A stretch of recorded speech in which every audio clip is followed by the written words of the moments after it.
সারা বাংলাদেশে ৫,২৭৫ union digital সেন্টারে ৪৫ লাখ মানুষ প্রতি মাসে সেবা গ্রহণ করছে।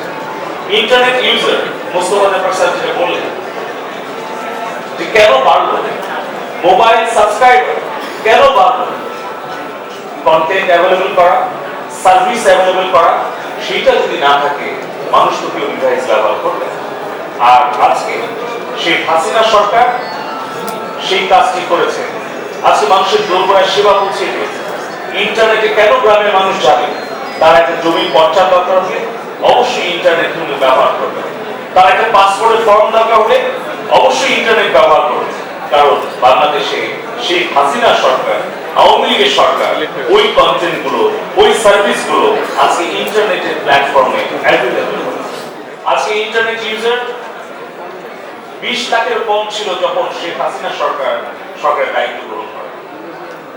মুসা ইব্রাহিম ভাই বলেছেন আমাদের ইন্টারনেটকে সহজলভ্য করতে হবে, সাশ্রয় মূল্যে দিতে হবে, বাংলাদেশের সর্বত্র পৌঁছে দিতে হবে। আমরা সম্পূর্ণ একমত।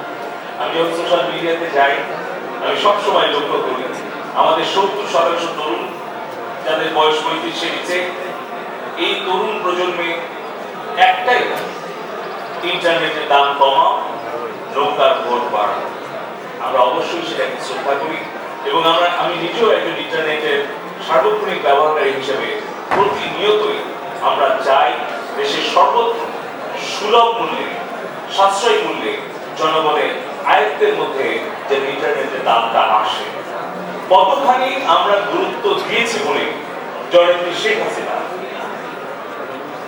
২০০৯ সাল থেকে ১৫ সাল পর্যন্ত ৭ বার ইন্টারনেটের দাম কমিয়ে ৭২,০০০ টাকা পার এমবিপিএস থেকে আজকে ৬২৫ টাকায় নামিয়ে এনেছে।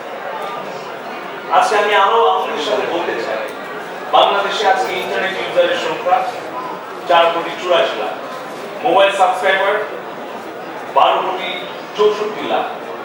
আমরা মোবাইল ব্যবহারকারী দেশ হিসেবে সারা বিশ্বে আমাদের অবস্থান অষ্টম। আমরা ইন্টারনেটে আজকে ৩১% পেনিট্রেশন। ওয়ার্ল্ড ব্যাংকের রিপোর্ট অনুসারে একটা দেশে যদি ১০% ব্রডব্যান্ড কানেক্টিভিটি, ব্রডব্যান্ড পেনিট্রেশন হয় তাহলে সেই দেশে জাতীয় অর্থনীতিতে প্রায় ১.৫% প্রবৃদ্ধি অর্জিত হয়। আমরা কিন্তু সেটাই চেষ্টা করে যাচ্ছি।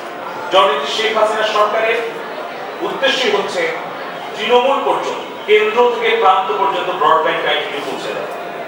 আমরা গত ৩রা মে সারা বাংলাদেশের ২৫,০০০ অফিসে আমরা ট্যাগ দিয়েছি এবং এই পর্যন্ত ১৮,০০০ সরকারি অফিস, উপজেলা পর্যন্ত আমরা ব্রডব্যান্ড কানেক্টিভিটি পৌঁছে দিয়েছি। আমরা ফিক্সড লাইন পৌঁছে দিয়েছি, ফাইবার অপটিক কেবল কানেক্টিভিটি আমরা পৌঁছে দিয়েছি। তাই আজকে আমি রবি স্মার্টফোন ও ট্যাব এক্সপো ২০১৫ সাফল্য কামনা করে সবাইকে ধন্যবাদ দিয়ে রবি স্মার্টফোন ও ট্যাব এক্সপো ২০১৫ শুভ উদ্বোধন ঘোষণা করছি।